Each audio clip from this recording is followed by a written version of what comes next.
నమస్తే. ఇప్పుడు మీరు సిపి గారికి సర్క్యులేట్ చేశారా రేపు ఇది వైడనింగ్ ఎంక్రోచ్మెంట్ గురించి?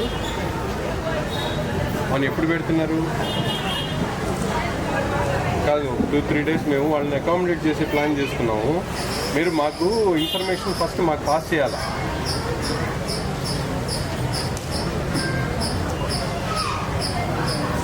కలెక్టర్ ఆఫీస్లో కూడా చెప్పారు, దే ఆర్ నాట్ రెస్పాన్సిబుల్. వాళ్ళు వచ్చి తీపిచ్చడానికి రెస్పాన్సిబుల్ అంతవరకే. ఇక్కడ ఉన్న జనాలకు సమాధానం మేము చెప్పాలి కదా. మీరు 2 రోజులు వెయిట్ చేయండి, మీరు అకామిడేట్ చేసుకుంటారు కదా. నేను చూస్తాను వాళ్ళు 2-3 డేస్లో వాళ్ళంతా మీరు సెకండ్ థర్డ్ లోపల మేము వెరిఫై చేసుకుని ఇస్తాము. సెకండ్ కానీ మూడో తారీఖు అని తీసుకోండి. సెకండ్ ఆర్ థర్డ్ అంతే.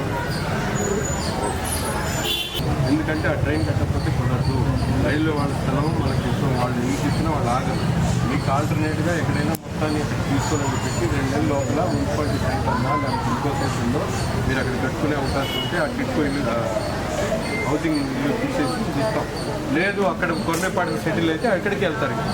ఆల్రెడీ నోటీస్ ఉన్నాయంటే 76 మందికి అక్కడ. ఎన్ని ఫ్రీగా ఉన్నాయా? కాదు, అక్కడికి వెళ్తే డిస్ప్యూట్ ల్యాండ్ అక్కడ పరిగెత్తిస్తున్నారంట వాళ్ళని. ఆ డిస్ప్యూట్ గురించి మాకు కూడా తెలుసు. అది ముందు డిస్ప్యూట్ ఉందని వాళ్ళు ఇన్ని రోజుల నుంచి వెళ్ళలేదు అక్కడికి. అది ప్రైవేట్ వాళ్ళతో డిస్ప్యూట్ నడుస్తుంది. ఆ వెంచర్ వరకు, ఆ లేఅవుట్ వరకు ఎప్పటి నుంచో డిస్ప్యూట్లో ఉంది. ఒకసారి వాళ్ళు ఎవరు పడితే వాళ్ళు వచ్చి మాట రెచ్చగొట్టుకుంటే అందరికన్నా నష్టం జరిగేది వీళ్ళకి. అర్థమైందా? బాధ్యతగా మాట్లాడుతున్నాను, మీరు అర్థం చేసుకుంటే మీకు ఉపయోగం ఉంటుంది. లేదు ఎవరికి వచ్చి ఎవరో రెచ్చగొట్టారు ఏది పడితే అది మాట్లాడారంటే నాది కాదు బాధ్యత. నేను సిస్టమేటిక్గా అర్థమయ్యేటట్టుగా మీ మీద ఆలోచనతో చెప్తున్నాను. మీకు ఉపయోగపడే అంశం తప్ప వేరేది ఏం చేయము. అర్థమైందా? ఎవరైనా వచ్చి ఏదో మాట్లాడితే మీరు తొందరపడి రెస్పాన్సిబిలిటీ మాట్లాడితే ప్రభుత్వం మీ పక్షాన మీకు ఉపయోగపడే పనులు చేయడానికి సిద్ధంగా ఉంది. అర్థమైందా? దీన్ని ఎమ్మెల్యే గారు